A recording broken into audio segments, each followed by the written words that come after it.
part 2 of the Photoshop tutorials. So in this video, I'm going to show you how to manipulate layers and use some of the blending features that are available within layers. Last lesson we talked a little bit about all the toolbar options and some of the key features of the toolbar options that you would use. Now we're going to look at integrating that into different layers to sort of combine images and even things like alter the color of an image. What I'm going to do to start with is I'm going to try and create a picture where I take my head and I'm going to substitute it for Dom Toretto from Fast and the Furious. And I'm going to try and change the color of, let's say, the smoke for now. I want the smoke to be a bit more reddy tinged, so it looks a bit more like red smoke, like maybe there's a fire in the background, or it just looks cool to have red. And you could do the same application to, say, the car. We could try and change the color of the car. So I'm going to show you how we can do that through some layering tools and some different techniques for that. First things first, I've got my picture of my head. I'm not even going to worry about cutting it out properly yet. I'm just going to highlight everything with my box tool. I can hold Control C for copy, switch to my image, Control V will paste my head. At this point, my head is obviously way too big for the size of the second image, so I need to resize it. The shortcut to go back to my resizing tool is Control T, and that's going to highlight it, and I can click and drag. And if you remember from last lesson, if I just drag a corner, it maintains proportions. If I hold Shift, I can then distort to accommodate whatever I need. And if I let go, it automatically resizes. So I'm going to roughly put my head there. At this point, I can use my moving tool. So remember, if I hold Alt and scroll the mouse, I can zoom in. And now if I come over here, I'm going to drop the opacity of my head a little bit, just so I can kind of see Dom behind it. And this is now going to really help me to get a closer resize. So I can drag my head down. At this point, I'm trying to sort of match the eyes as my main point of reference. So if my eye spacing is roughly the same, the scale of the head should be roughly the same. Except that, in this case, obviously Dom's eyes are a bit closer together than mine are. So I'm going to resize the whole thing. And I'm just looking at a few different aspects. Notice that my eyes are pretty close, but I want my ears to line up as well, because in this case I think I'm going to use Dom's ears and try and just substitute my face over the place instead. So what I'm going to do is I'm going to line up my eyes. I'm going to now manipulate by holding Shift the proportions a little bit so I can squish my face. So already it's kind of looking not bad. Even with a dodgy semi-transparent, you can see that as I scroll out, you know, it might work her up. So now if I go back, full opacity, and let's firstly just get rid of the background. So magic wand, I've got a nice white background which makes my life so much easier. And now I can see, if I drop the opacity, eyes are pretty good. Mouth's in about the same spot, so that's good. He's obviously just got a different shaped head to me, but that's fine. So the first thing I can do now is, the easiest way to try and blend things is use my eraser tool, and I'm going to drop the size down, and the hardness I want to be as low as possible.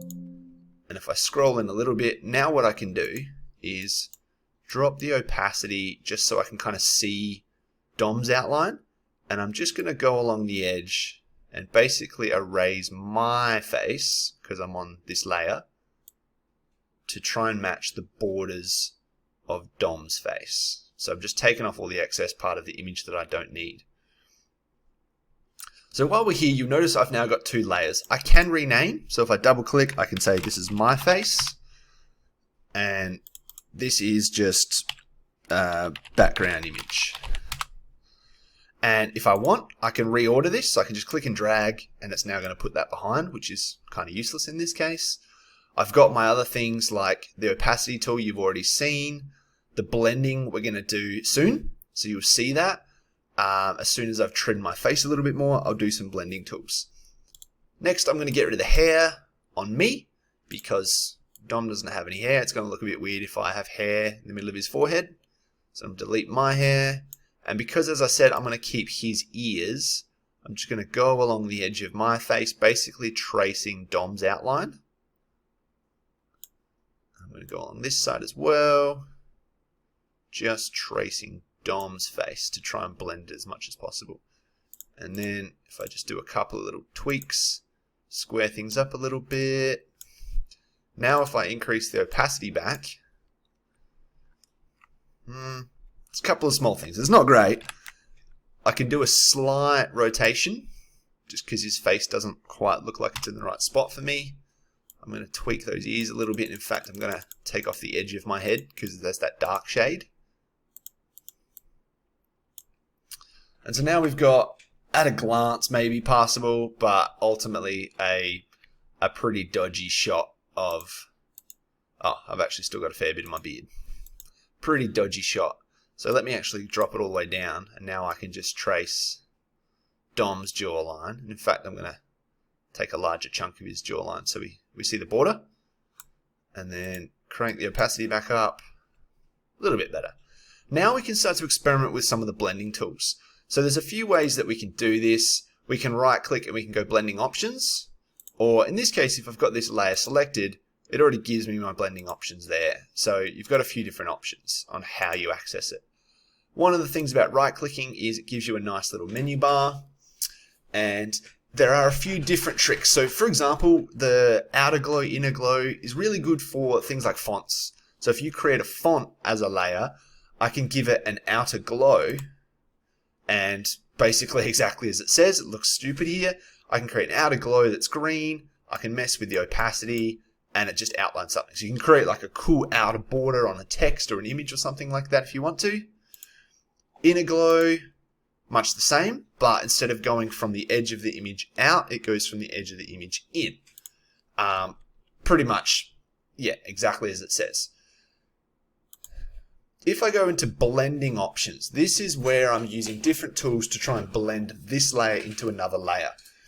Currently it's set at normal, and this is where I can do some different things. So if I was changing the color to try and make it darker, then that would be my option. If I want to just burn the color, so it's basically taking my face and it's manipulating the color where my face is to his face. Now it just looks kind of terrifying. Linear burn's not going to work, darker color. Lighten's not really working because again, this is more designed for changing colors, not so much superimposing. Something like an overlay, maybe. Sometimes you just got to play around. That's not going to work. Play around with some of the values. Try and see what you can get. And obviously, as I said, I can change opacities and things like that. I'm just going to leave it normal for now. Have a pretty dodgy face, and we can work with that later. What I want to look at now is how we can change the color of things. So the first thing I'm going to do is go up the top here, and if I go layer, new layer, this is going to be called my smoke color, because this is where I'm going to create that effect. So I've got my layer here. One thing you'll notice is if I want to select the area of the smoke, if I click here and go, all right, well, I'm going to try my magic tool or my lasso tool, it highlights everything because it's selecting what's on this layer. And if I use my little eyeballs and turn those off, this is what it currently sees. So sure, it'll select the whole box. The only way that it can recognize another layer when I'm selecting is to click that layer. So if I click background, you'll now see it's picking up different things on the image. And this is a great point for another little hack. If, for example, I go to my face and I actually want to select my whole face but just the boundary, one trick you can do is click somewhere, say the outside, and if I use that shift tool just to select, there's obviously some random bits that I haven't deleted properly, I've now actually selected everything outside my face. If I use the shortcut Control-Shift-I, it inverts your selection, so it flips it. So if I selected the outside, I've now got the inside. So now this is my face. So what I'm going to do, I'm going to go back to that background image. This is where it gets a bit tricky because I think the only way to do this is actually by hand. So I'm just going to crudely do it with my mouse. I'm going to try and trace around the car. And the reason I'm tracing around the car is because when I do things like a color burn, it's not actually going, and I'm going to have to trace around him as well, it's going to affect it to everything that I do. So what I'm going to do is I'm going to create a layer where I color over the top of this image being all of the smoke, and I'm going to color it red.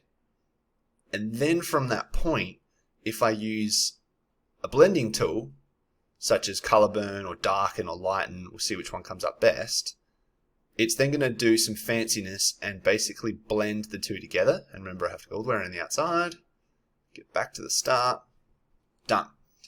Now I go back to my layer. I'm going to let's go for a pretty vibrant red. Okay, use the paint tool.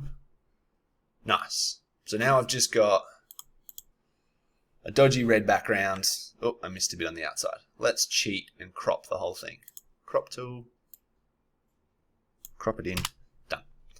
So now I've got my face. Looks pretty average, but I've got a pretty decent red background, really. For how quickly I did it, it came up alright.